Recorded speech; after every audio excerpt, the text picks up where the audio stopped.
Hello, and welcome to the Lightship Global Jam powered by Niantic and Playcrafting. I'm your host, Holly Peppermint, and I am joined today once again by the amazing founder of Playcrafting, Dan Butchko.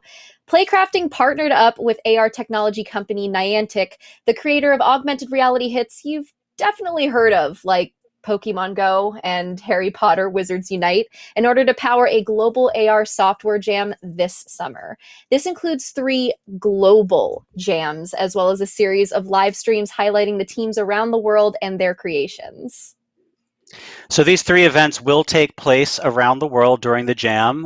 This jam is actually going to be spanning from now, July, through September.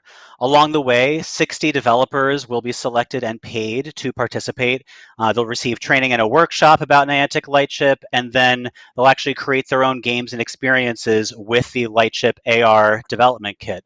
Now, for those of you who may not know, Niantic Lightship encompasses the full Niantic platform. That includes the suite of tools and services that power Niantic's own games, like Pokemon Go, which Holly just mentioned. The Niantic Lightship ARDK is a robust set of tools that enable developers to create multiplayer experiences and bring them to life with depth, physics, occlusion, and semantic segmentation. So diving right into the tech specs there. And for those of you who don't know, Playcrafting is a game development company that fosters a massive network of developers around the world. A lot of the things that we do are related to connecting these developers to exciting new technologies like Lightship to help generate games and experiences that might not have otherwise been possible. We are so excited to be working with the folks behind Pokemon Go to unlock the future of AR. This has been like months and months in the making at this point. And the best part is that this stream is only the beginning. Tonight we're kicking off the US Jam, which is going to run from next week, July 6th through July 12th. Next up would be our Europe Jam from July 25th to July 31st.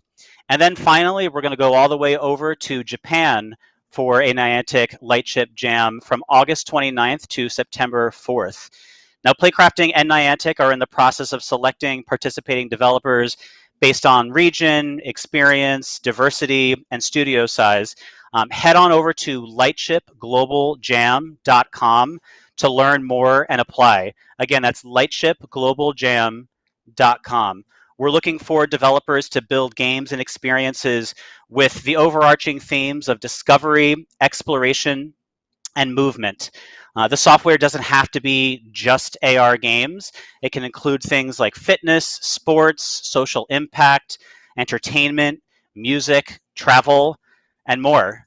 Apps can even be created using other technologies, which then use Lightship to bring them to life.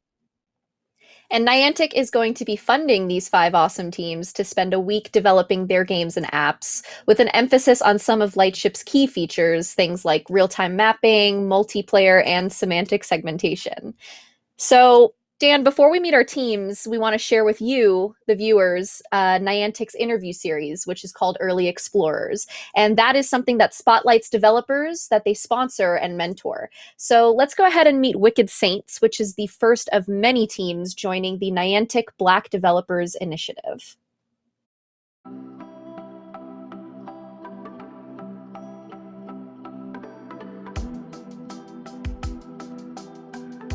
My name is Jessica Murray. I'm the CEO and co-founder of Wicked Saint Studios based in Medford, Oregon. But my team is all over the world, literally. We make interactive story games where people can play the hero and then actually be the hero in real life.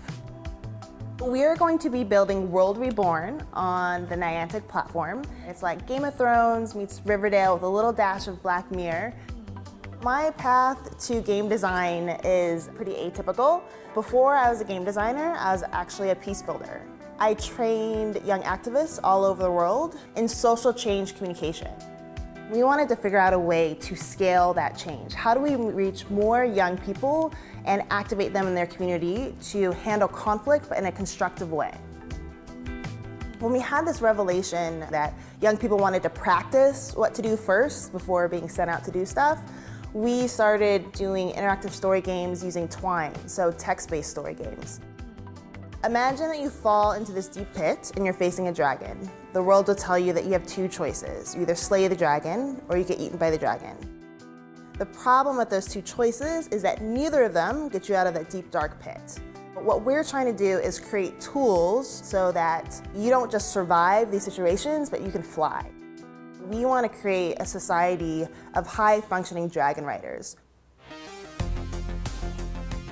So much excites me about being able to work with Niantic and this platform. What it's done is it's really kind of exploded our box. There's so much that we can tap into with AR and geolocation that we'd never had access to before. And stories are so powerful because people's behavior changes through experiences. With interactive story games, you're no longer having this kind of vicarious experience. You are the main character. I'm so excited for Niantic's Black Developer Initiative. It's something that's going to expand universes of stories and experiences that haven't been tapped into. Especially for us, we just needed that shot. We needed someone to believe in our idea. We've always been trying to mobilize young people to actually go out into the world and move and do good. Who's got people to move better than Niantic? Welcome back. Now it's time to meet our 5 teams of US developers. So kicking things off, hailing from Boston, we have Petrichor Games. I'm Oliver Watt, lead designer at Petrichor. We were founded in 2015 and we're based in Worcester, Massachusetts. We've worked on games in the past such as Mind the Arrow, Battery Boy, Dogfight, and more recently Battle Billiards. We're especially excited to try out Lightship and see what we can do from bringing something in the digital into the real world. Hi, my name is Dan Schumacher. I'm a software developer with Petrichor. My name's Ezra Zanton. My name is Heriberto Calderon, but most people call me Bert. I would say that 3 words that describe our team would be efficient, technical, and silly. Creative, playful, and encouraging. Intelligent, resilient, and efficient. I would say we're passionate, we're creative, and when it comes down to it, we're really good at polishing something. AR excites me because the environment can become an input into the game systems. And then overlay, interesting graphics that then create a new way to kind of interact with our everyday world. I think the sci-fi future of, people think it's holograms, but I actually think AR makes more sense in terms of having like a really high dense pixel display on your glasses. Is being able to utilize it in your everyday practical environment. So being able to use it one day in your car would be really cool. I think if we're going by playtime, it has to be Pokemon Go. I have to say Pokemon Go. It's the first time that my imagination was really swept up in what AR could be. I remember the summer that it came out on my college campus, University of Illinois. It was like a ghost town. All of a sudden, there's just people flooding the streets. I was like, wait, where did all these people come from? And it was just a really cool community experience. I would have to say that my favorite AR experience / app is Dragamons, a game that I worked on. But besides my shameless plug, obviously, I have to say Pokemon Go. When I'm not working, I'm often reading or making art of some kind. For me, as sports, I love playing, I love watching. I like to go hiking. I'm a huge fan of travel. I have a cat. She's 18 years old. Really like animals, I guess. Is a hot dog a sandwich? Ooh. It is an open-faced sandwich. That's facts. You can't argue with that. If you put a hot dog in between 2 bread buns, is that a sandwich? I would accept sandwich as the definition. A sandwich? No, it's not a sandwich, no. Hot dog is actually a taco, believe it or not. Yes, maybe. So the biggest thing is work on a small project. Do not try to do a 1 to 5 year, project. Just starting small, making something that someone can try out, and then handing it over to that person. My advice is to find a community of people who are interested in the same stuff and have the same goals as you. Follow your passion with whatever it is you want to do. If it's with tech art, if it's with visual effects, anything, dive right into it.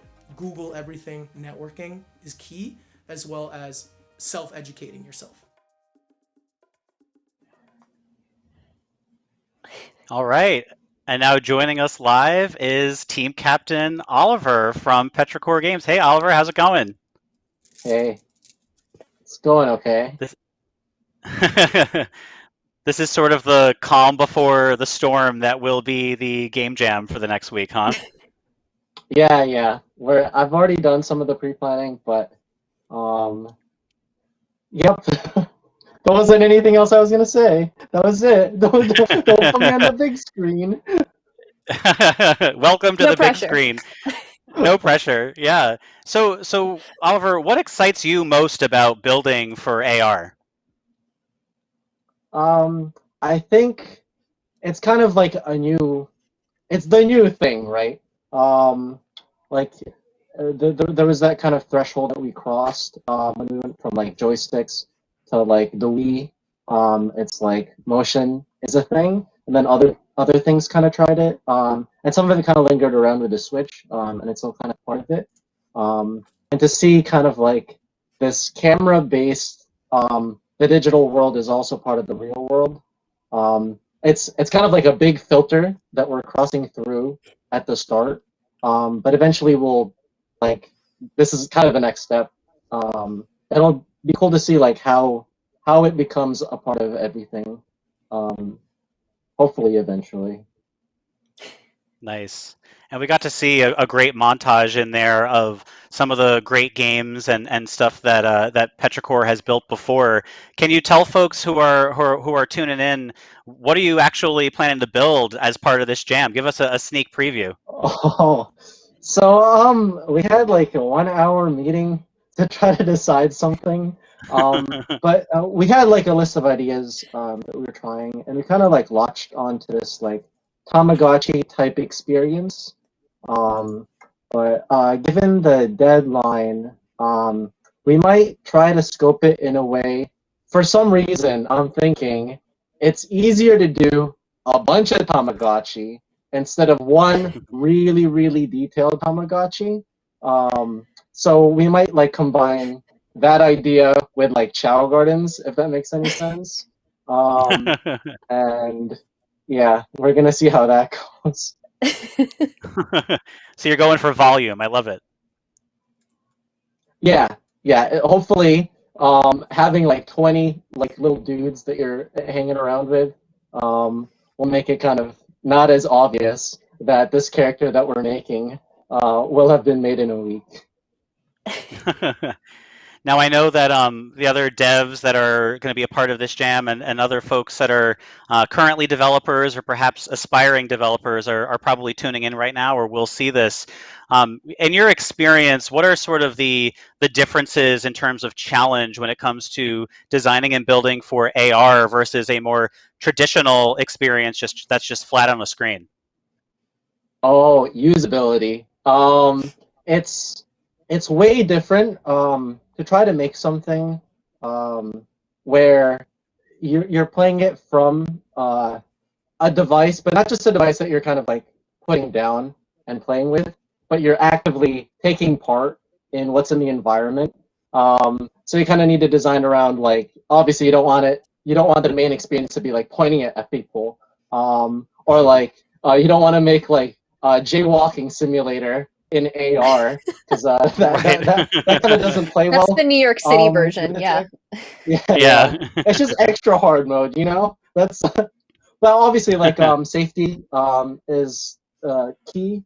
But beyond that, beyond the fact that you're making something that people are taking out there, potentially outside, it's you kind of need to work with a lot of fallbacks in mind in terms of like making sure that they kind of have like a complete experience altogether, even if the tech isn't consistent the whole way through. Even though the magic is, if you do it well enough, it can be. So there's a lot of like behind the scenes things that it may seem magical, but there's a lot of layers that go into it beyond just a normal game. Right. And for folks that are tuning in too that may never have been a part of a jam specifically, why don't you tell folks what is it about a game jam or a coding jam that is so special or challenging? So there's an added time pressure. It's you don't kind of. I mean, that's the case for most projects, right? There's like a set amount of time that you want to do something, but usually it's not 1 week. This is 1 week, and that's kind of like it's that like that jolt to the face of like, oh shoot, we need to have something next week. Okay, and yeah, that's the main difference. The other part too is it's you're kind of working in a more dynamic experience because of that time, and it's not. You will need to figure stuff out as you're also doing it. There's no time to kind of just like muck around. You need to make sure that you're following steps and then you're hitting thresholds. That way, you don't end up and then you don't have anything at the end of the week. Right. Any final thoughts that you want to tell folks who are tuning in before you and the team go heads down and actually start building next week? Oh, we're gonna try to make sure. Last words. Yeah. Oh yeah, we're gonna try to make sure we get a lot of rest. I think rest is key, and so is eating. We don't want to like kill ourselves, but also like have fun with it. You know, we're Yeah. game developers, right? Like, what's a cooler job than that? Right. Oliver, before And we let you go, Petrichor- I have to ask about the cat. I have to ask about the cat. Oh, Oh, yeah, yeah, she's here right now. She's so I'm actually at my parents. Oh, forgive the setup. I'm actually at my Oh, she's yes. so cute. Oh, she's so I'm actually at cute. my Is she really parents' 18? Yeah, I've had her since she was 3. But yep, she's an old girl. Will she be part of the project? Will she be one of the Tamagotchi that you can collect? I'm gonna see how well it tracks cats. If it can put a plane on her, maybe I can get some screenshots of her riding it, or the things riding my cat. But I don't know. No promises. Awesome. Well, Oliver, before you go, where can folks who are tuning in actually follow along with progress on this project and all things otherwise coming up with Petrichor? So we should be tweeting out at Petrichor Games. That's our Twitter. Or you can just search Petrichor Games, and hopefully you'll find us. Perfect. Oliver, thanks so much again for joining us. Good luck, and I can't wait to see what you're going to build. Yeah, thank you.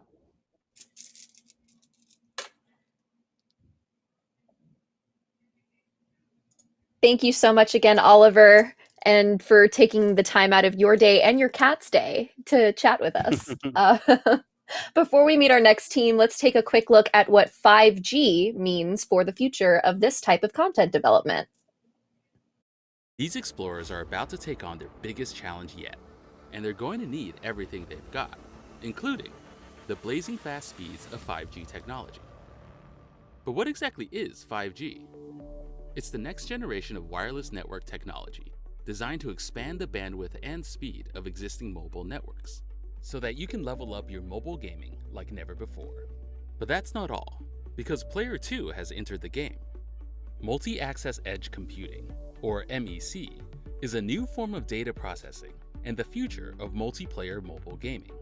MEC works by decentralizing the cloud, allocating resources closer to the gamers as needed, allowing for instant response times so that they can enjoy incredibly stable performance with almost zero lag. The technology is already here, and at Niantic, we've created the Niantic Planet Scale AR Alliance, an alliance between Niantic and the telecom industry.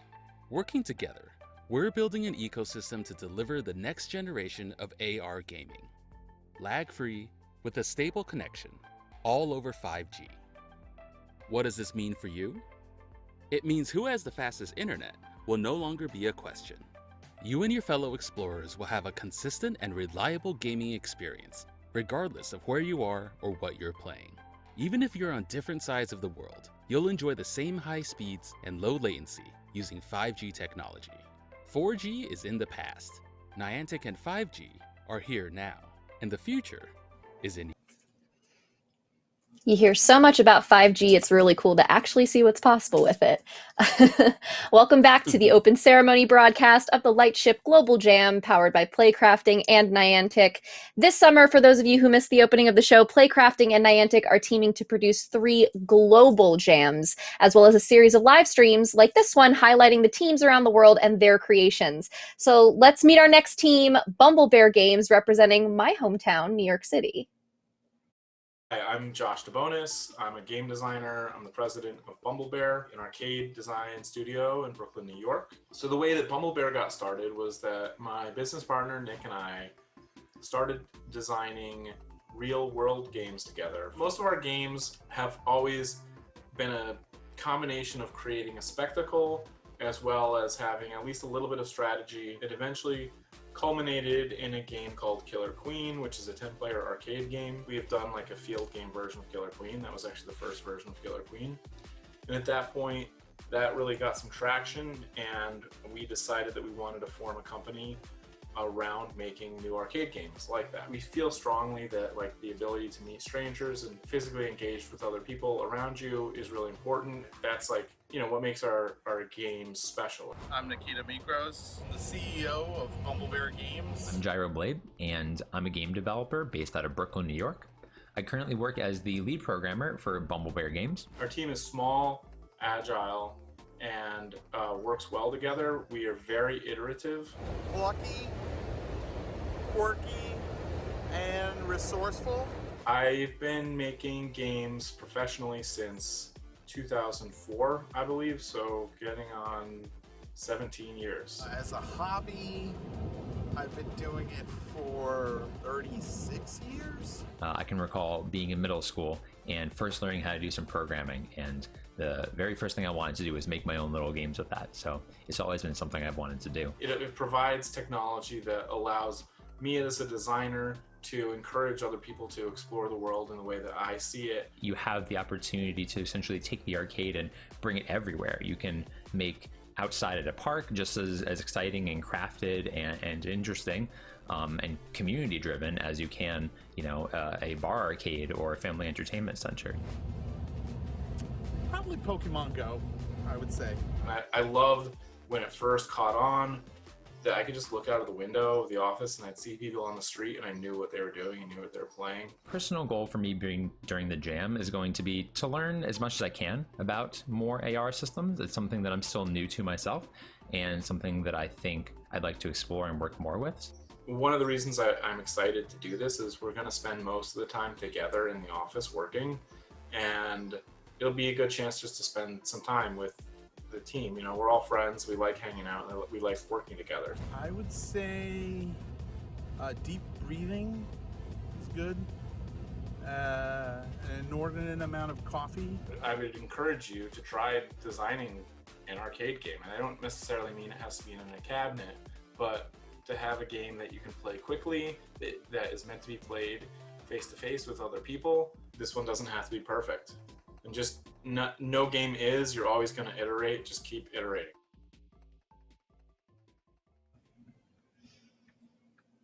Holly caught up with Josh from Bumblebear earlier today to talk about his team and this upcoming jam. So let's go ahead and take a look.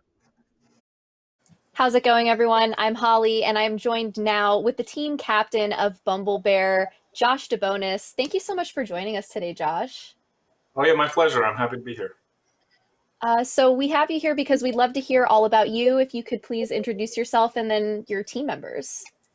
Sure. My name is Josh. I am a game designer. I'm the president of Bumblebear Games. And we're a small studio in Brooklyn that designs new arcade games, best known for Killer Queen. We have a new game out called Black Emperor, and we're about to release a single-player spin-off of Killer Queen called Abs versus the Blood Queen. And we're really excited to be making a game for this jam. Our games are all about the intersection of physical and digital worlds, and so while we don't really do AR games most of the time, it's not so far from what we do, because we build these machines that are like, they're physical. They have a physical element where you're standing in front of it and but playing a video game using this machine. And so most of what we do is usually the machine is dictating the space, as opposed to the world itself dictating the space. So yeah, it'll be an exciting experiment for us. That's really cool. Can you describe sort of the roles that you have on your team and what everyone is sort of responsible for? Yeah, sure. So I primarily do game design, but I will also surely be doing a lot of programming during this jam, just because programming is always a limited resource. It just takes a lot more time to do programming. And I also do audio design, although I'm not sure how much we'll actually get to in 1 week. Usually, that's more of a polish at the end. But it depends. We'll see what the game turns out to be. And then there's Gyro Blade. He's our lead programmer, and he'll also largely be doing programming. He is also a game designer, and he also has a good ear. He's a DJ. He doesn't really produce music or audio, but he and I often work together on the audio. He gives me a lot of good feedback because he has a good ear. And then there's Nick Mikros, who he will also be doing game design, and as well as being our art director and making some art assets, probably 3D assets, depending on what we do. But likely, being an AR game, will probably be 3D. So we'll all be sharing in the design. It's very collaborative. Whenever we're making a game, our roles are very loosely defined, especially because Nick can do literally everything. So Gyro and I just kind of have to fill in the space around him, like where we can contribute. It sounds like you guys have a pretty diverse skill set across the team. How did y'all meet? Yeah. I mean, we are all very much generalists, and but so yeah, Nick and I met. We met when we were both freelancing at a studio here in New York called Game Lab. We became friends doing that. We were working on separate projects, but we wanted to work on a project together. So we started making these little experimental field games for a festival called Come Out and Play. And we did a series of those, and through that we got to know each other and realized that we work well together. And then Gyro, I met, he interned with me at my former studio called Sortasoft, and we've been working together ever since. And so when Nick and I closed our former studios and merged together to form Bumblebear, Gyro came along with us, and he's been a founding member of Bumblebear as well. That's pretty awesome. So it sounds like you're all very well acquainted, you could say, with the New York game dev scene. Can you describe the New York game dev scene, like sure. Pre-COVID, during COVID, post-COVID? Yeah, so I think New York tends to have smaller developers, especially who we tend to work with. It's smaller developers doing more experimental games, smaller scale games, and I think often tackling themes that are maybe unconventional.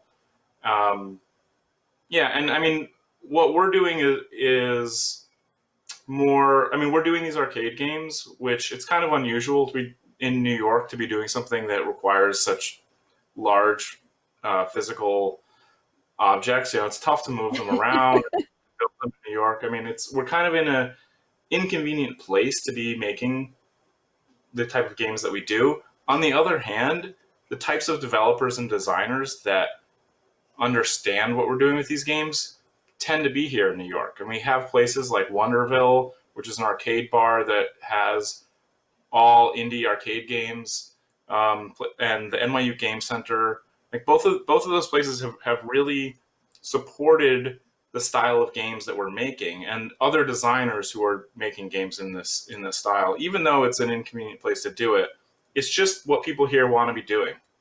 And I mean, during COVID, I don't know. I think it gave us all a little bit more opportunity to work with people outside of New York and to be a little bit less limited to feeling like we're in New York, because everybody was working online anyway. So they'll be curious to see how that changes now. And we just started going back into the office, so It's nice to see everybody face to face. We're going to do the jam together in the office, next week. So that, to me, that's like what I'm most excited about. Is spending time with my friends. I work with my friends. Being with everyone again.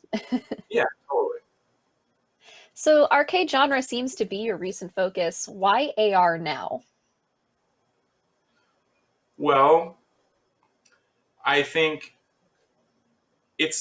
we've always made these games that are in the real world. Like Nick and I, our first collaboration was a game called Pigeon Pinata Pummel, which was it was played on a basketball court, and it had we made all these pinatas, and you'd hit them, and all the different balls and candy and stuff would fly out of them, and you'd use that as components of the game. And we've done a number of games that are all in the real world, but we've done them on this shoestring budget and never really had the ability to put technology behind it. And we do think that that's really interesting. And so now we've got, with the SDK that Niantic provides, we are able to do it still relatively on a shoestring budget, but we don't have to build all that technology ourselves. So I guess to answer your question, why now? It's that we have the technology to do it, as a small team, as 3 developers. Even a year or 2 ago, we wouldn't have had the resources to be able to do that. So, and also we like designing games in all different formats. I do tabletop games. We've done phone games. We've done console games. So, we like trying new things and exploring what it's like to design in all different mediums. You love challenging yourself for the next frontier when it comes Absolutely. to stuff, huh? Absolutely. Yeah. Well, that's awesome. Thank you so much for your time, Josh. Good luck to you and your team. I cannot wait to see what you all come up with for this jam. Thank you. We're really looking forward to it. All right. Thank you so much. I will throw it back to Dan. Thanks again for joining us earlier, Josh. I really can't wait to see what Bumblebear comes up with next week. All right, so let's go ahead and check out some more developers from outside this jam that are working with Niantic to build the future of AR. So here's another installment of Niantic's interview series called Early Explorers. This one's featuring Rhizomatic. Enjoy. Rhizomatic の真鍋大斗です。アーティスト、DJ、プログラマーなど、いろいろな肩書きで、活動してます。ライゾマティクスの田中陽と言います。今この時代じゃなきゃできないことはじゃあ果たして何なのかとかってことを考えますね。音楽を作ることっていうよりもなんかインタラクティブな音楽を作るみたいなことにすごい興味がありますね。やっぱり音楽を映像に変換する面白さとか、映像を音楽に変換する面白さとか、そういうものもあると思うし、モバイルのモーションっていうことをどうやって、その情報を使って音のオブジェクトを作って、で、それを各自で作って、それぞれのオブジェクトが関係していって一つの巨大な音楽が生まれるみたいな。今回はユニティで、Nianticさんのライブラリーがもうユニティのプラグインパッケージとして作られてたので、そちらを利用させてもらって、あとはC プラで書けるそのクロスプラットフォーム用のネイティブのプラグインが書けるジュースっていうフレームワーク。なんかこのマーカレスのトラッキングとか、そういう AR クラウド的なやつって本当にもうここ数年でもうとんでもないぐらい進化してて、なんかマーカーとか置いてやってたのがもうはるか昔みたいな感じに、その現実の世界だけ見てる人なんてもういなくなるんだろうなと思って、この新しい人間の感覚みたいなのがどうなっていくかっていうのはすごい楽しみですね。ナイアンティックさんがそういう持ってるそのデータじゃないとなかなかできないことだなと思って、そこは純粋に実装しながらワクワクしてやってました。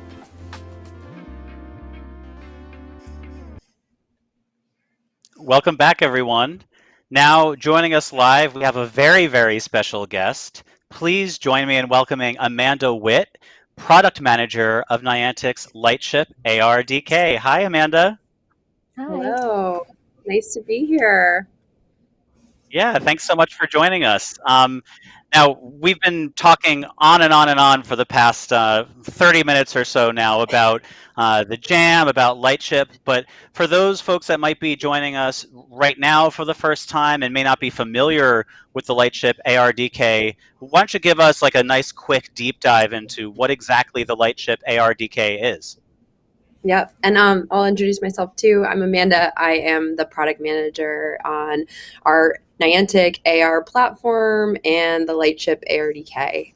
Yeah, so for those that don't know the Lightship ARDK, over the last few years, Niantic has been building AR experiences in Pokemon Go and Ingress and Harry Potter Wizards Unite and Heavy Metal.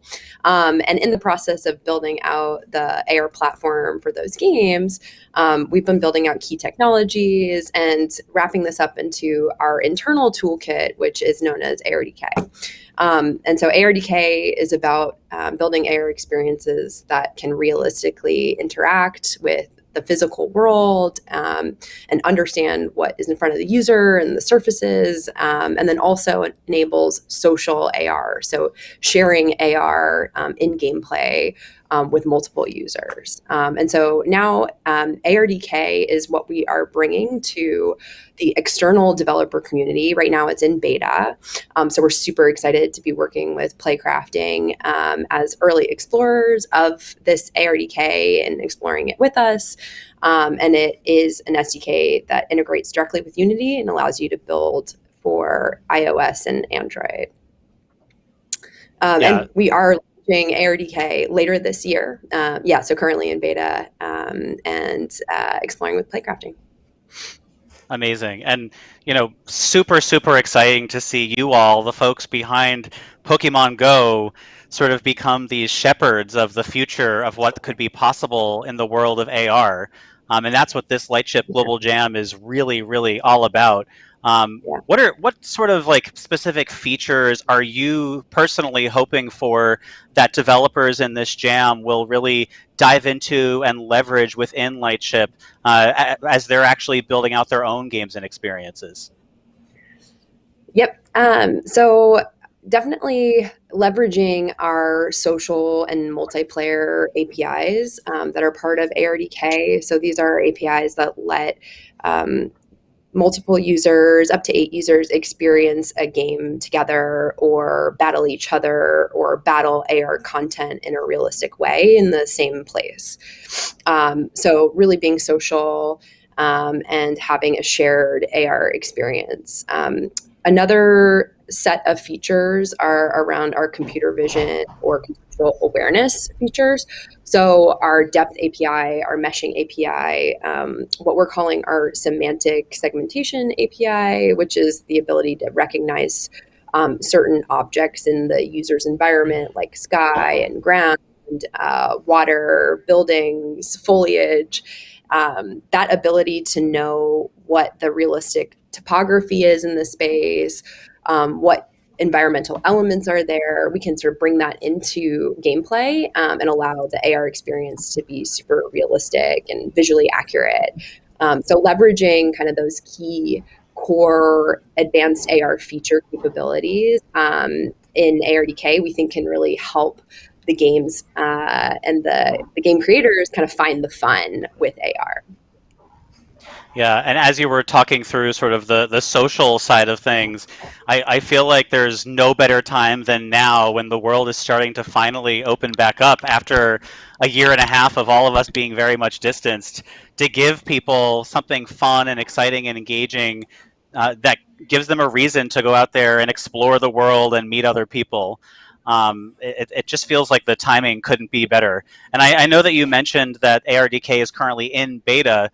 What kinds of developers and backgrounds do you think would be sort of like the perfect fit right now? Who would be best suited to dive in with the Lightship ARDK right now as it is today? Yeah, so ARDK is meant to be easy to use, and we don't want our developers to feel like they have to be experts in ARKit or AR Core. ARDK really makes it kind of easy to build for both of those platforms, and it integrates directly with Unity, right? So our game creators can focus on just finding the fun and using Unity and building directly to those platforms without needing to be an AR expert. So all that said, the SDK is it integrates directly with Unity. So some Unity experience is key here. But yeah, it was made for our internal and partner game developers. So really the Playcrafting community is a great fit. Anyone that really, has been tinkering or building games should be able to start up with ARDK quite quickly. Nice. And for those developers that will be diving in for the very first time into Lightship ARDK, even these 20 folks from the US who are going to be doing it next week, do you have any tips for them as they're sort of seeing it for the first time and going ahead and building with it for the first time? So yeah, some tips here. We have a lot of resources on our Niantic.dev site, right? So I really encourage folks to take a look there, take a look at the features, take a look at the support materials that we have. We have a lot of mini examples that you can download directly as projects for Unity. We have our documentation. We have a lot of sample code and tutorials that are part of our developer platform. So I highly encourage kind of checking all of that stuff out. I also encourage folks to make sure that their dev environment is set up correctly. So yeah, getting on the latest Xcode and just making sure your Unity version is up to date.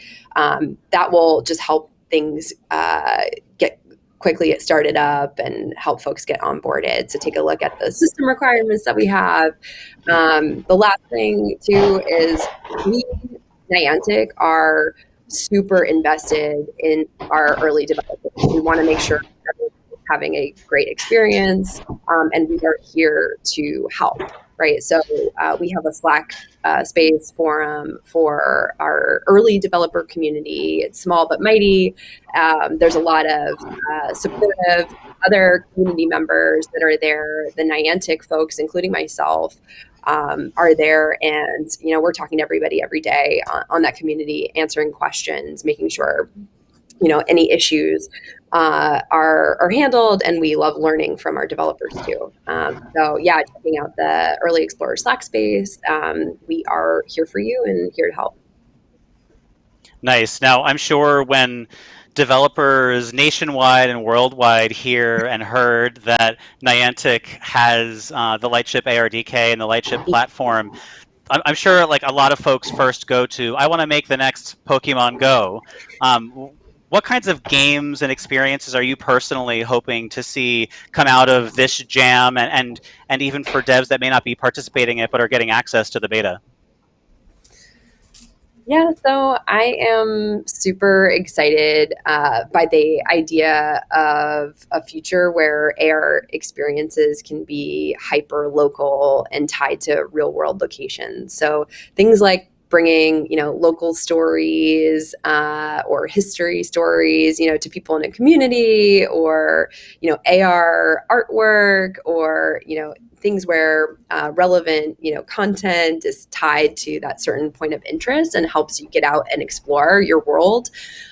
Things that help make the real world more fun, I think are super interesting. I also love the idea of more social interaction with AR. I think sometimes AR can be kind of isolating because it's just tied to you and your phone. So things where folks can play together and should be co-creating, or maybe working on a combiner raid of battle where multiple people are interacting with each other and interacting with the AR content.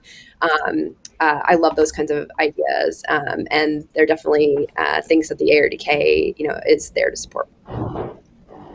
So cool. I mean, it seems like the possibilities are endless. Tourism, sports, art, museums, of course, games. And it's so cool to kind of not know right now what that next thing might be. But of course, that's what we're here to find out. So before these devs in the US sort of go heads down next week and start building out with Lightship ARDK, any final thoughts that you want to sort of give to them before you go?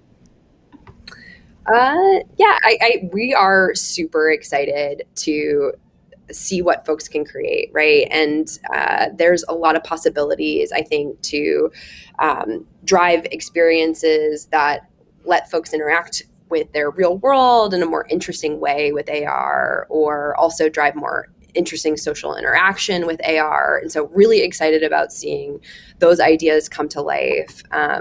For the final thought, I will say, we are learning and we want to work really closely with the Playcrafting developers. And so again, we are here to support you and learn with you, and please come over to us on the Slack channel, and we're really excited to talk through all the ideas. Amazing. And this is really just the beginning. So can't wait to see where things go from here. Well, Amanda, thank you so much for joining us tonight. Hopefully we can have you back. Obviously, we have tons more streams and jams. It's going to be a very, very busy summer ahead of us, but really appreciate your time and giving us a deep dive and a perspective right from Niantic itself. So thanks again for being here. Cool. Thank you. Thank you so much, Amanda. It is amazing to see the level of support that Niantic is dedicated to giving these devs as they step into the frontier of AR. So that's extremely exciting. Let's get back to our team introductions here. Next, we have Dev Branch, representing from Seattle to the UK. Consists of me, Catherine Berniger, Jessica Harvey, Lazzie Brown, and Nick Freeman. We've helped out on each other's projects here and there. Lazzie and Nick, respectively, have both done audio design and 3D modeling for me. Lazzie and Jess they go back ages doing arbitrary metric stuff. They worked on Paratopic together and are working on new projects and stuff together. Hi, my name is Nick Freeman. I'm a 2D, 3D generalist, and I've been freelancing in the Seattle indie scene for the last 6 years. I'm Jessica Harvey, programmer, producer, and artist. 3 words that best describe my team are skilled, resourceful, and supportive. Creative, supportive, and exciting. I think we're driven, ambitious, but not too ambitious, and we're cooperative. We work really well together. It's always a good time when any of us have to work with each other. What excites me most about augmented reality is its ability to transform our workspaces and how we engage in the world around us. It's not just for video games, it's a tool of incredible utility. Definitely that its appeal extends beyond the demographic of just gamers. It has a universal utility. It's a new space to explore, and there's no real rules that anyone has to follow yet. It's kind of like a Wild West of development in some ways. It's a hot dog, a sandwich. I'm from New York, so of course I'm going to say that it's not a sandwich. A hot dog is a hot dog. It depends on whether the bread is cut all the way through to make 2 separate slices. Otherwise, it is just simply a stuffed bread. Probably. I don't know. I don't make sandwich laws, so I couldn't really say. Sounds cliche, but take care of yourself. Taking care of yourself is really important. Because if you're burnt out, you won't do good work. Even if you're pushing yourself past your limit, it just won't be good. I find the best way to thrive under pressure is through post-it notes.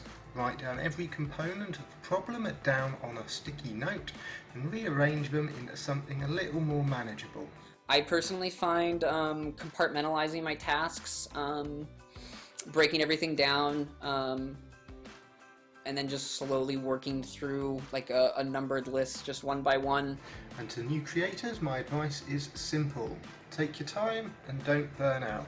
There's definitely an inclination to try to aim towards market appeal or making popular work, but chasing my passions and finding my niche has always really rewarded me. More than that, it will never steer you wrong. There's no real limitations on getting those skills under your belt. You don't have to go to a fancy game dev school or be like formally trained to be good at game development. There's nothing better for you to learn than just messing around with the tools of the craft.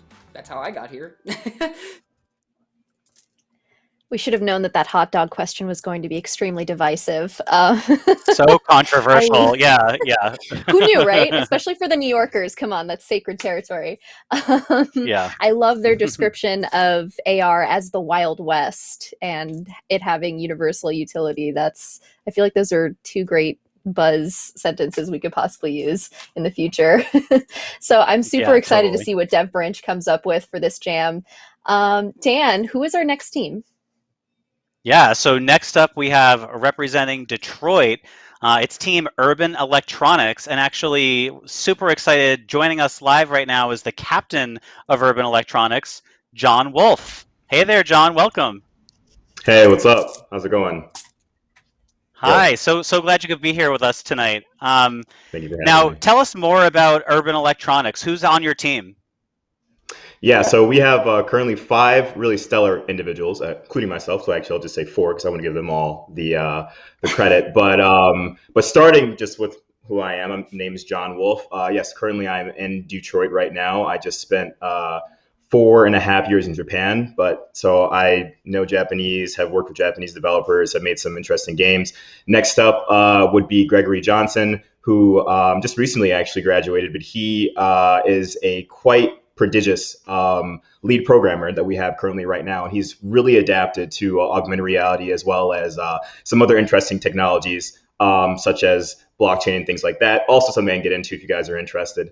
Then would be Adam Gresson. Adam Gresson and I have go back so long ago. We have been developing games for forever. Back when I was in Boston, we were Boston Indies. The Boston Indie development scene is really big over there. I think Playcrafting actually used to have something that was going on over in Boston time back. And he recently got married. Congrats to him. I was over at his wedding in Philly. It was awesome. So he and I are really good friends. He is a full stack developer, has released games for PlayStation, and he's going to be helping out for the Game Jam. And then next would be Jonathan Jennings, an individual who is over in California, who I recently met over the last year, actually during the pandemic, virtually. Really cool how we kind of met. And he has released multiple titles over on the Oculus, and has also done work in augmented reality. So he's also become a good friend and will also be in the Game Jam and as part of the team as well. And then last but not least is Kirian Dibble, and she's our artist. She's a 2D artist doing graphics and illustration. And I love art. Like, I see the smallest thing and I get like super excited. So whenever she just sends like this the least bit of a character design or even just like a UI window, I'm just so happy. But that's a team that's going to be endeavoring into this Game Jam. Nice. And I heard you at the top there say that you spent a bunch of time in Japan. So maybe we should have you back in a few weeks so you can impart some wisdom and advice onto our Japanese developers who will be joining us in like a month and a half from now. Itsudemo ii yo, which means anytime is good. Itsudemo ii. Amazing. Now I understand you'll be working on an existing project during the jam. Tell us about it. Yeah, so during my time actually in Japan, I had a lot of cultural influence from kawaii culture. And so when I began to kind of make games in a new form, because we have video games that Urban Electronics has made in the past, we began to add some more interesting cultural elements. Because the beauty of games is that you can explore so many things, augmented reality being one, but also the fact that games has allowed me to explore the world has been something that's been really beautiful. So for this game right now, we began to make a pet simulator. Which is funny because I think the first group was kind of saying how they wanted to make a pet simulator as well. So I was like, oh yeah, we're gonna have something similar. But ours, as they were saying, they're gonna make a multitude. We're actually going pretty deep in the one that we currently have of these really cute, mysterious creatures, and they're called they're pigs, but they're called tons. The game is called Tontachi, which in Japanese actually means either pigs or pig friends. So again, you have Tamagotchi, you have Tontachi, and there's this kind of feeling going on with there. So, but it's 3D. The game itself is 3D. So then what we can actually do is then go ahead and just put our augmented reality spin on it. And so we began to actually do some really rapid prototyping of that. So from the beginning, we're like, oh my God, if we could just be able to use the Niantic SDK, AR SDK at some point, and this was like a year ago, then we would be so happy. And then things just continued to progress. And then you guys we found you guys found us. And this is kind of, I can't tell you how hype I am to be able to participate in this. So yeah. Amazing. And I can't tell you how hype I am at the idea of having a pet pig. I would love that. Are we talking like full-size pigs? Or are we talking little baby micro pigs? Yeah, so I don't know how much you would like me to kind of add on, because I understand that one of the things that Niantic was interested in was exploring blockchain and NFTs. But to again, you ask questions if you're interested. But the fact is that we actually have about 6 billion. I know it's a big number for me to be able to throw out combinations of them, and so there are various Wow. sizes, and they have a lot of diversity in terms of like one with an afro with bat wings, or another one that has like a nose ring with like an oxygen tank like on its back, another one with flippers and a snorkel that's like blue, another one that has like hearts on it, and then all these different combinations that actually exist because you're able to breed them together and then have new ones. So you're going to end up finding which one you like. But through the game itself, you're going to end up having this companionship is what we're really trying to go for, this affinity that you have for this digital creature, which is really cool about augmented reality because you're real. It's not, but how much can we make you love this thing that is extremely cute, and then therefore you want to walk in an augmented reality and you want to be able to explore with an augmented reality. And so it matches Niantic's pillars pretty well of exploration, fitness, and then social interaction. All those things kind of going well. And so we've already kind of mapped out how we'd like to be able to do those things. And so when it comes to Monday, Tuesday, we're going to just get right at it. Amazing. And you spoke a little bit to this, but I'd love to like dive in a little bit more. Obviously, you could have a like a pet pig simulator in sort of like a more traditional game setup with just a regular screen on your mobile device.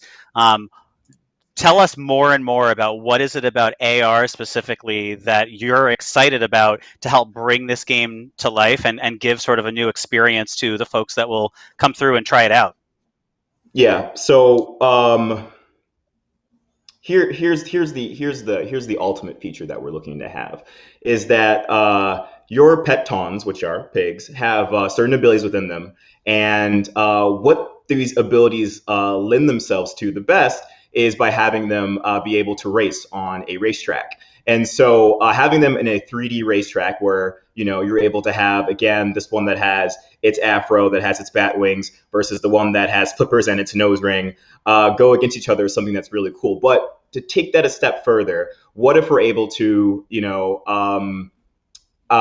Miss Peppermint, you said you're from New York. If you were able to go to Central Park, right, and everyone gets together and you have this live race that's going on, and everyone's seeing it from the lens of their phone, and so you have brought this pet pig that you have raised and you have trained, and you bring it into this area, and then everyone is doing the exact same thing, and then everyone's just going at it, watching this go, just going around, being like, oh, there goes mine, there goes mine. So that is the ultimate end goal that we actually want to do. And what's really cool is that in the informational session yesterday for the AR SDK is that they've really made the multiplayer aspect actually like very seamless. And so while that was like the hardest feature that I thought would be the thing to do, within a week we might try it out. We're gonna see, but like that's kind of, I hope that answered your question, Dan.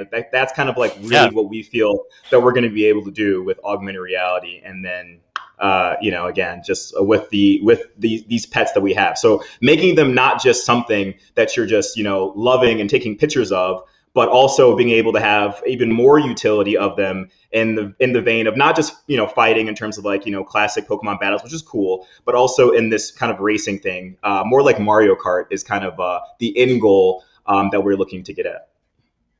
Nice. And yeah, I'm actually here in New York too, so I'm going to hold you to it. If you can make it Oh, happen, my let's get some like pig racing Olympics going in Central Park. That sounds amazing. Dan, I challenge you to a Tontachi race. There we yes, go. yes. You heard it here first. It's on. You heard it here first. It's on. We'll see if we can get it done in a week. There's some other easier features. But if we can do that one, I know that would be the thing. Yeah. Baby steps, I'm sure. So before you sort of go heads down with your team and build out next week, where can folks tuning in from home and around the world follow along with progress on this project and all other things Urban Electronics? Yeah, so all of our past games are available at urbanelectronicgames.com. I know it's a long URL, but again, urbanelectronicgames.com has all the past games from past game jams.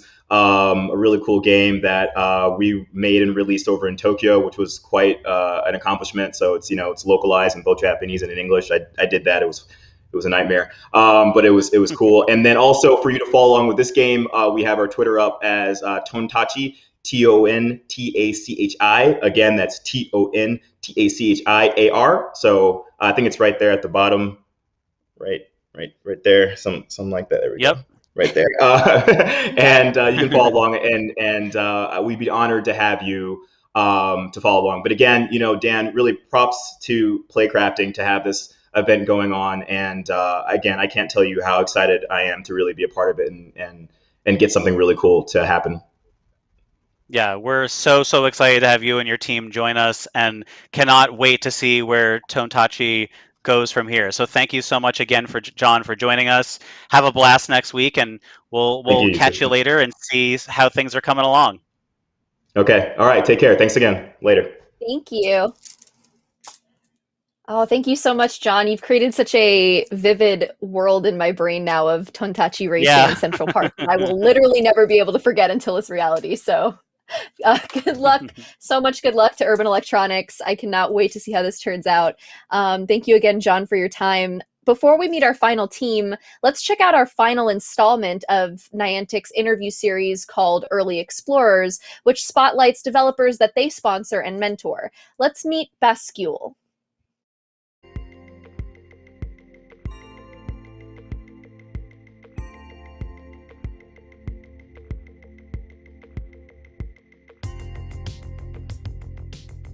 バスキュールのテクニカルプロデューサーをしてます中山と申します。バスキュールでソフトウェアのエンジニアをやってます和田と言います。今回はギョロルというですね、我々が2008年にまさに皆さんがGPS を持った携帯を持ち始めた頃、まだスマートフォンが普及する前ですねに、地上のあらゆるスクリーンと携帯がつながるインタラクティブなコンテンツができないかということで作ったまさに釣りですね。子供の頃に読んだ漫画で家の中で釣りができるっていう不思議なマットが出てくるんです。家の中で釣りができるマットっていうのはマットを広げるとそこがプールみたいな一角になっていて、で、そこに実際の魚が泳いでるみたいなものなんですけど、 AR を使ってそれを再現できないかな、家の中で実際に釣りをするっていう楽しさっていうのが再現できたらいいなっていうふうに思って、作りました。拡張現実がまさにリアルなこの日常の目の前に広がる空間とつながることができたってことが非常に人の体験としては新しいことができるし、可能性を非常に感じます。まさに今回のようにエンジニアに対してそのナイアンティックさんが培った技術を提供いただける、でなんかそこに我々クリエイターがものを作れるっていうところが非常にワクワクします。これからの展開いろんなコンテンツが我々も作っていきたいですし、また他の世界中のクリエイターが作ったコンテンツをぜひ体感したいなと思ってます。Thank you so much to Bascule. It is now time to round out our introductions for this jam and to meet our fifth and final team, 3 Division. Hey, I'm Mike, and I'm a development lead. My name is Nicholas Roberts, and I am the creative director. My name is Dominic, or a lot of people call me Dom. I'm a graphic designer and a 3D artist. We are passionate, innovative storytellers. Innovative, fun, and creative. Versatile. Out-of-the-box thinking. I know that's not one word, but I'll count it as one. And hilarious. The potential for merging reality with fantasy. Instead of taking a user out of their environment, out of the real world to experience something, you bring a new and different kind of experience into their environment, into the real world, and I think that's super cool. Bridges the physical, virtual worlds, and that opens up new opportunities to create innovative experiences. I do really love the little filters that are integrated in a lot of the messaging apps these days, like video call apps. I love seeing my daughter's reactions to the facial filters on Instagram and Snapchat, and it always makes them giggle a lot, and I just love it. I like to be active. I play soccer, I bike, really like cooking, really like doing crossword puzzles. I have a dirt bike I like riding around. I like movies. I like building stuff. I have a 3D printer that I use a fair bit. Painting and drawing. I've done some exhibitions, and I have a solo show coming up that I'm really excited about. Take a 5-minute break, clear your head, take a walk, grab some coffee, and get back to it. Can you thrive without pressure? I mean, no pressure, no diamonds. To me, pressure is super helpful to actually be productive. Yeah, seek a balance of quality and speed. Remember to stay calm and do not panic. I'd say my favorite video game experience of all time is playing Tetris on a Game Boy and passing the Game Boy back and forth to my dad. Final Fantasy VII. I've got a lot of fond memories, and there's so many feels in that story. And I played so much of that game. It was so good. I used to play Crysis a ton. Like the original one, I loved that. I would, they had a little sandbox editor that I would jump into and build little things together. So I love that. Just build things. If it's a new idea, if you're replicating someone else's project, just get in there and build things. And as you learn, you'll come up with new ideas. You have to become good at it yourself before you can really, start working in it. And the best way of doing that is just playing around. I would say the most important thing is don't take shortcuts. Do the hard work. It'll pay off. No pressure, no diamonds. How metal was that line? We actually met with the CEO of 3 Division, Lex Avellino, in a very special environment called Passage, which they are developing and looking to bring into the AR space with Lightship. Let's take a look. Really cool space. Why don't you tell us a little bit about what we're in, how we're in here, and some of the applications we can be looking forward to see how we can use something like this. What's cool and unique about this is that for Niantic, for instance, right, we're looking at AR. A lot of the big developments with AR are how you can get something on mobile, right? Not having to download an app, not needing to use extra software or sign up for something new, but being able to do web AR, like making that kind of fun new technology more accessible is a big part of kind of like where virtual technology is going. And also this interesting overlap between the virtual and the real world, right? And so what we're doing here is kind of that, like we're trying to pull as many real world elements into a virtual space as possible, right? So even things like being able to, like, as I move, you can tell where I'm looking, whether I'm looking at somebody else, whether I'm looking at you, and just being able to like direct a conversation that way, right? There's little things, even like the spatialized audio, that give you a sense of where people are around you, who's paying attention to who, small relational cues that we pick up in natural conversation, but don't translate to a Zoom call or to other online communication, virtual communication, right? And we've tried to pull those things in, right? So that's that kind of overlap between the real world and the virtual. And what's unique about this is that you didn't have to download any software to get in here. You didn't have to open up any new apps. This is basically, it's one link, you can hop in, and that's some of the barriers people are trying to get through for AR as well. We want more graphics, we want less downloads or processing power. We want to make it more accessible, but also do more, and that's kind of been our approach here. And the trick for us has been we're processing a lot of data in the cloud, so it doesn't have to happen on your device, right? So, the nice ambient lighting in here, the reflections in the, wood floor, because I can see your video, like, in the wood paneling reflections, right? Like, little details like that are possible because this doesn't all have to be processed on your machine, right? Your machine is streaming this experience and putting your input back to the server. But most of it's happening elsewhere. What was really interesting was how easy this was to get in. To your point a second ago, there was no extra links. It was really, really, really simple to get into this. So kudos to you on that one. Well, that's awesome. That's what I like to hear. Because the key is just making this more and more accessible for people to use, for it to be easy to get into. Even having to use a new video conferencing platform is inconvenient, right? If somebody's using GoToMeeting when you're used to Zoom, or someone's using Zoom when you're used to Teams, it's like you got to manage a billion different applications, and it's like, well, where did I put that on my phone or whatever?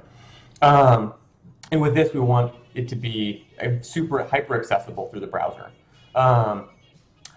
So in terms of kind of like some of the really cool connections with AR that we see right now, what we're doing here is bringing your sense of presence into the virtual space.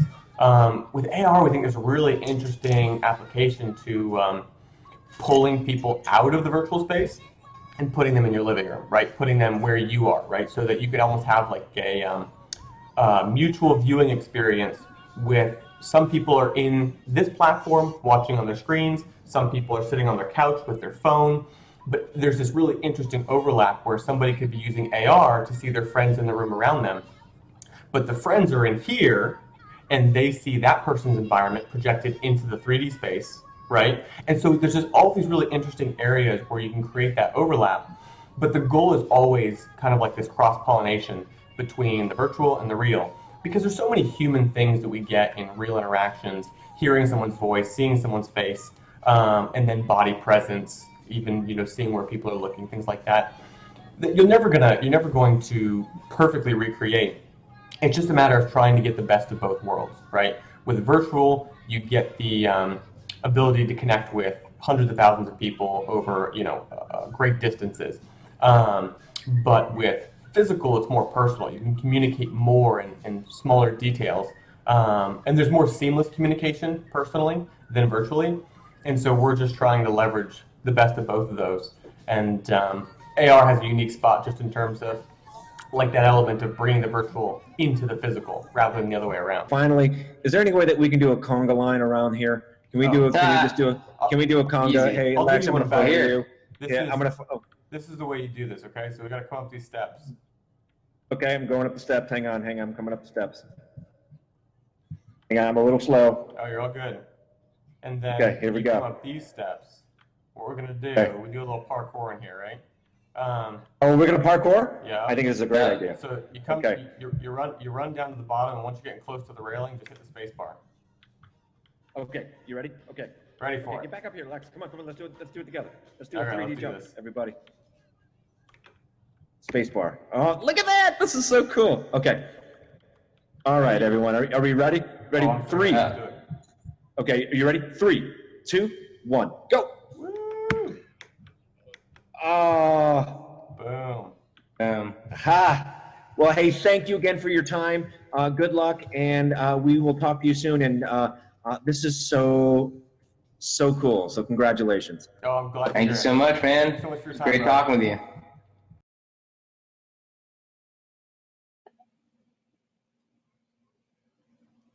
I'm so glad to see that AR parkour is available for those who are a little bit challenged with, real life parkour, such as Actual myself. parkour.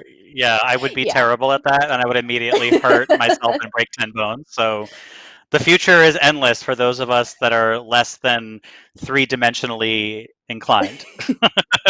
Three-dimensionally challenged, one could say. Yes, that's a nice way to say it. So I think we have a few event dates to take a look at. Is that right, Dan? That's right. Yeah. So let's take a look at what's coming up in the months ahead for the Lightship Global Jam. So everybody got to meet our US developers for the US Jam. These folks will be building out games and experiences with the Lightship ARDK next week, so July 6th through 12th.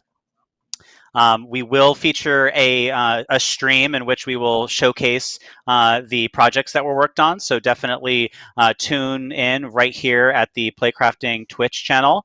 And then coming up later down the line, later on in July, we have our European Lightship Global Jam. That will be July 25th to 31st. Once again, we'll have a kickoff where you'll get to meet the developers that are selected for that one. And we'll also debut in a closing stream some of the games and experiences that were built from those European developers.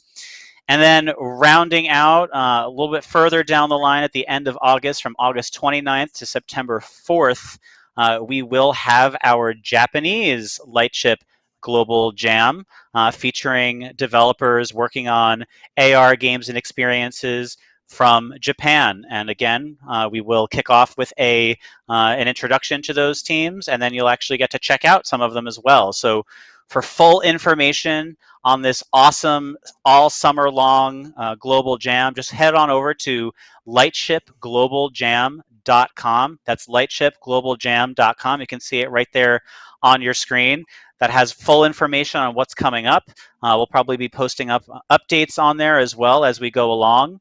And it's going to be a wild, exciting summer. I think the best part of all of this is that we haven't seen or tried anything yet because folks are just starting to build them now. So the best stuff is often the things that you can't expect. So I can't wait to see, what folks make around the world this summer. The anticipation of what's to come is almost like a Christmas morning feeling in a way. Yeah, So totally. this has been Especially with this with this technology being like completely new and developers are able to dive into it for the first time. It's like this is really sort of a new frontier that we get to experience, and I'm so excited to go along the journey and get to witness it all happen. So thanks to all the developers for participating in this US Jam, and then we have much more to come. So this has been the opening ceremony for the US Jam, but just as a reminder, Playcrafting and Niantic are in the process of selecting participating developers based on region, experience, diversity, and studio size. So as Dan mentioned before, if you are interested, head over to lightshipglobaljam.com to learn more and to register your team for the European and Japanese jams. Definitely not something you want to pass up on if you are a team that's interested in AR and what's possible with it. So this has been the opening ceremony of the Lightship Global Jam US Jam, and I am Holly Peppermint. I have been joined by Dan Butchko, CEO of Playcrafting. Thank you so much again to all of the devs that took time out of their schedules to interview with us and chat with us and make us laugh with their cats and their pigs. And thank you to Playcrafting and Niantic for putting this all together and for making this possible for these devs so that we get to reap the benefits of seeing all of the amazing things that they get to create during this week. So I think that's going to do it for us, right, Dan? Do you have any closing thoughts? I think that's it. It's going to be an awesome week ahead, and we certainly got to go on sort of a tour of the U.S. through virtual and real world animals too. So can't wait to see some of these like pigs come through, and maybe Oliver's cat will make an appearance in some capacity too. So it's going to be a blast. All right. Well, thank you all for joining us tonight for the opening ceremony of the Niantic Lightship Global Jam. I'm Holly Peppermint, and we will see you at the next one. Bye-bye.